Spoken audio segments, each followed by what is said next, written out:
Okay, so welcome ulit sa Angelology. Alright, so dito, let's talk about the book of Enoch, ranging from chapter 1 to chapter 5.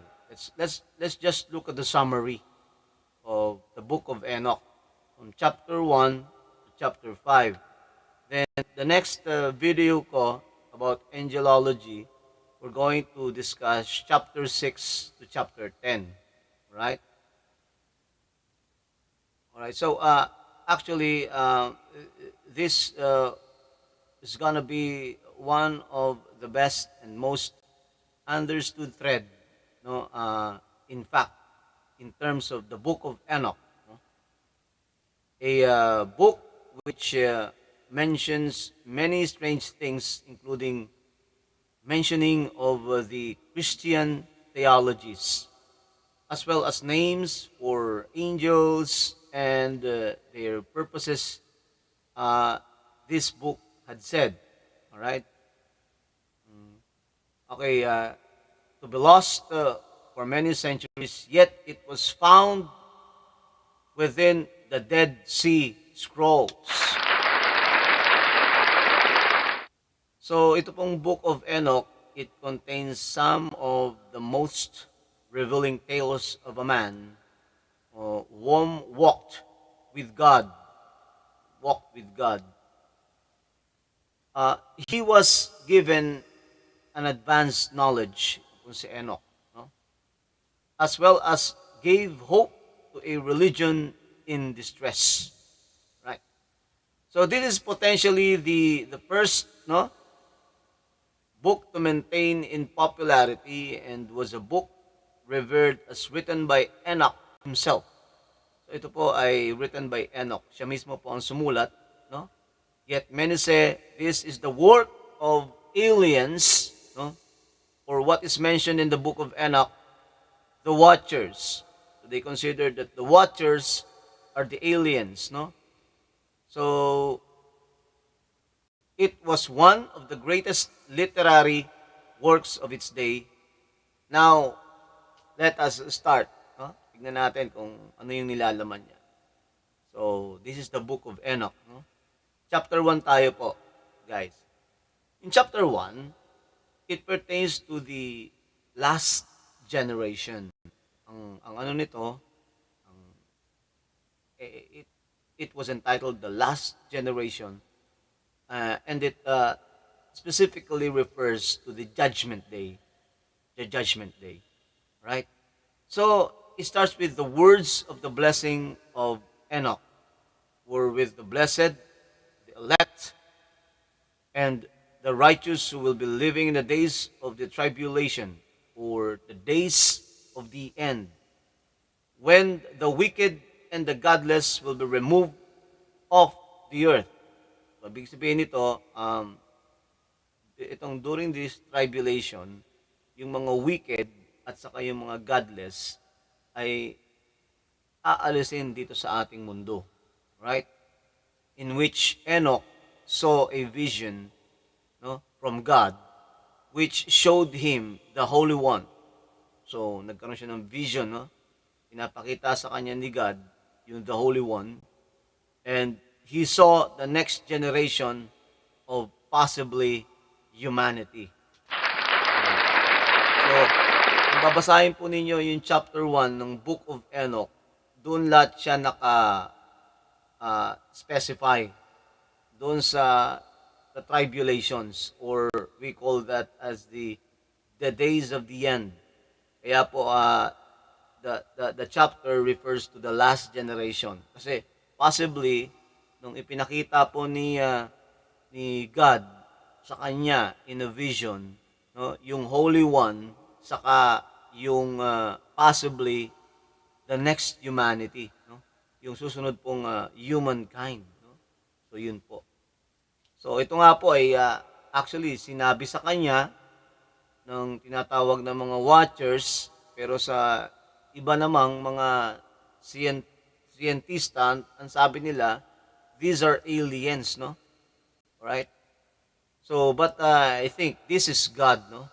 And Enoch, kaya nga dun sa aking previous video, si Enoch, siya yung kauna-unahan tao na naging anghel. Right? He was the first angel, the first man to become an angel. Kaya nga, nung maging angel siya, ang tawag sa kanya, Metatron. Metatron na. Okay, so that's chapter 1 and entitled The Last Generation, Judgment Day. Right? So, he sees the Holy One tread upon the Mount Sinai. No? Mount Sinai. It was mentioned in the New Testament where Moses and Jesus made their sermons or announcements. So, Enoch sees all the wicked being punished by the Holy One. No? Pinaparusahan na ng Holy One, yung mga wicked. The Holy One causes many strange things, including the watcher to make the mountains shall be shaken. No? The high hills shall be made low, and states, the wax shall melt by hot flame. Right? Including that all on earth shall perish, and the day of judgment is at hand. No? In fact, this is Enoch's vision of the end times. No? Yet, in the end of this, the Holy One shall make peace and bring forth 10,000, no? 10,000 po ng kanyang mga holy ones to be as judges of the mankind. No? So, magdadala yung Holy One ng 10,000, no? Holy ones din na magiging judges of mankind. Alright? So, yan po ay nakasaad dyan sa chapter 1. Alright? Kaya nga po is entitled The Last Generation, the Judgment. So, it refers to the Tribulation. Right? That's chapter 1. Now, let's move on to chapter 2. If you have any comment, no, please write it down dito sa ating comment section sa video na to. Chapter 2 tayo, Heaven's Picture. Heaven's Picture po tayo. So, it's a small summary lang po. Heaven's Picture. So, ang nakasa dito, siya natin, observe ye everything that takes place in heaven. No? How they do not change their orbits, or which luminaries are in the heaven. And now they rise in each order, each in its season. Transgress not their appointed order. Behold ye the earth, and give heed to the things that take place upon it. From the first to last, how steadfast they are, how none of the things upon the earth change all the works, but God have given unto you. Behold the summer and the winter, how the whole earth is filled with water, and the clouds and do rain upon it. No? So, yan po yung chapter 2 at ipinoportray po nito, they depict, no? Enoch depicts what the picture of heaven, no? Kung ano po yung heaven dito, isinasalarawan po ni Enoch, right, under chapter 2. And this is only a small summary. Okay? Now, in terms of chapter 3 and chapter 4, pinagsama po natin yan, no? Pinagsama po natin yung chapter 3 and 4 because they both pertains to the seasons, no? Season. So let's get on with it. Observe and see in how the winter all the trees seem as though they have withered and shed all their leaves, except 14 trees. 14 trees po do not lose their foliage, but retain the old foliage from 2 to 3 years till the new one come. So, the science of Enoch tells of science in the time of the Bible. That example would be at one time during the Garden of Eden, humans did not need to cultivate. God did so. So, yung panahon po kasi noon, yung doon sa Garden of Eden, yung tao kasi, nung panahon na yon, hindi na po nila kailangang mag-cultivate, magtanim, no? Mag-horticulture. Ang nagpo-provide po sa kanila ay walang iba kundi ang Diyos Ama ng lahat, no? Ng nasa sanlibutan ng mga pagkain, ibinibigay lang sa kanila. Kumbaga, ano lang, anong tawag doon? Um, Sinusubo na lang, no? Okay. So, this is the book of Enoch po on the season of fall. Right? So, yun po ay pinapaliwanag dito, no? Unang-una yun sa Garden of Eden, no? Kasi after nung Garden of Eden, dun po nagkaroon ng mga witherings, nagkaroon na ng pagkalanta, no?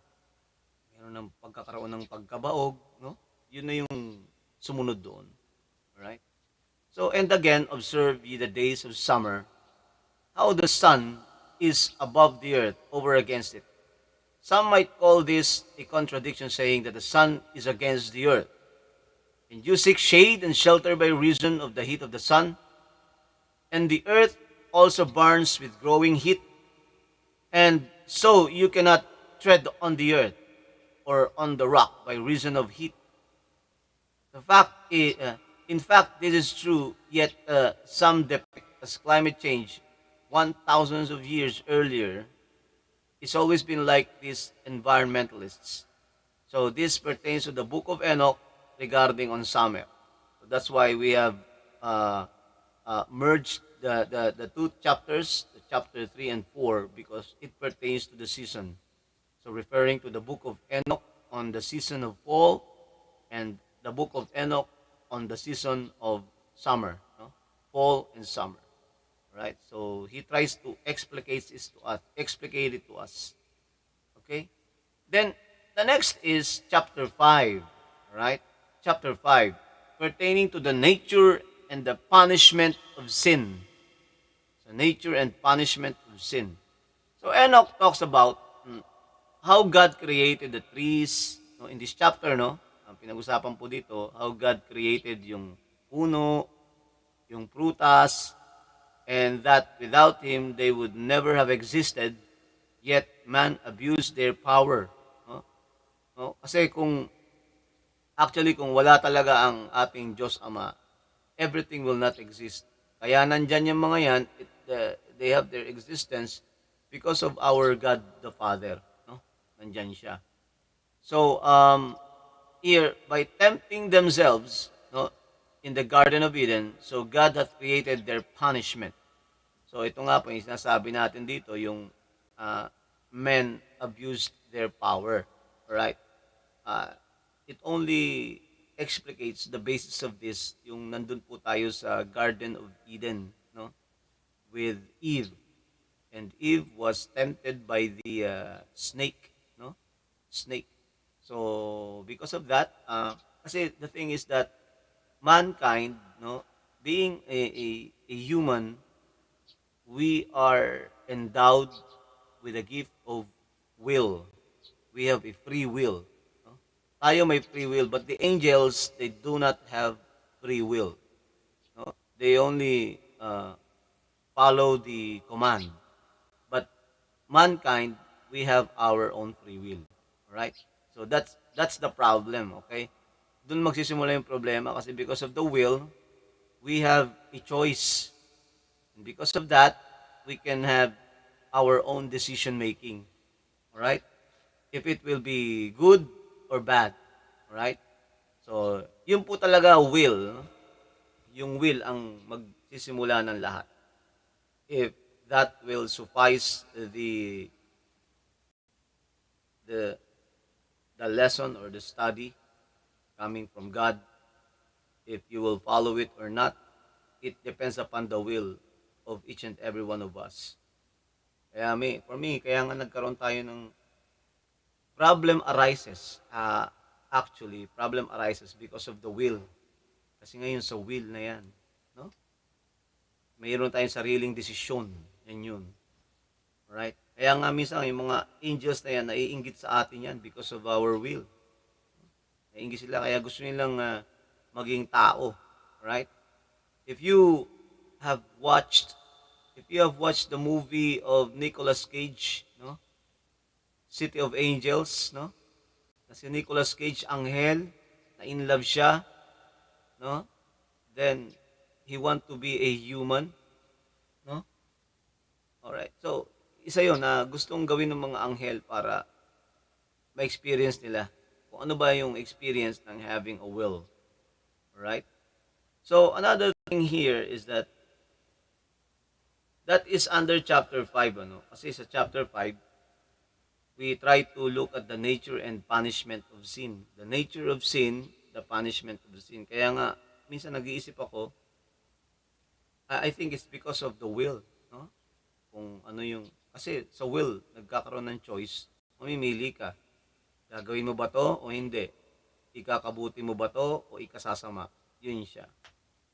Alright? So, ye haven't been steadfast, nor done the commandments of the Lord, but ye have turned away and spoken proud and hard words with your impure mouths against his greatness. O ye hard-hearted, ye shall find no peace. Alright? So, ito nga yun. Kahit naman ngayon kahit mabuti na yung ginagawa sa'yo, may nakakapagsabi ka pa rin ng masama. No? Ganun din noon yan. Ang Diyos Ama, ibinigay na ang lahat, no, sa mga tao. Pero may sinasabi pa rin silang hindi maganda sa Diyos. Right? Parang ganito yan. The President of the Philippines, President Duterte, he's done all the things, no, para sa wellness ng Filipino people, but still may mga sumisira pa rin sa kanya, no? It's just like God during those times and up until now, may ginagawang mabubuti, no, para sa sangkatauhan ng ating Diyos Ama. Pero aside from that, mayroon pa ring mga sinasabi mga tao. May mga hindi pa rin naniniwala. Yan yung mga naidudulot na sinasabi nating free will. No? That's free will Okay? Okay, so next is, alright. Because of that, ye shall find no peace, no? Yung sabi dito sa Book of Enoch. Because of that, hindi ka sumusunod sa mga ipinag-uutos, you shall find no peace. Walang kapayapaan sa buhay mo. Now, therefore, ye shall execrate your days, and the years of your life shall perish. Maghihirap yung mga natitirang parte ng buhay mo. And the years of your destruction shall be multiplied in eternal execration, and ye shall find no mercy. So, as you read this paragraph, guys, no?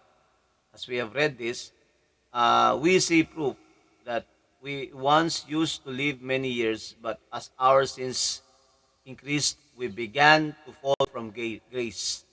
So, actually, regarding this paragraph, no, actually, tama naman sinabi ni Enoch na as years go by, nag-i-increase yung sin na nagagawa natin. So, doon nag-i-start yung fall from grace. No? To the point that our ages began to shorten, as the book of Genesis tells this in depth. No?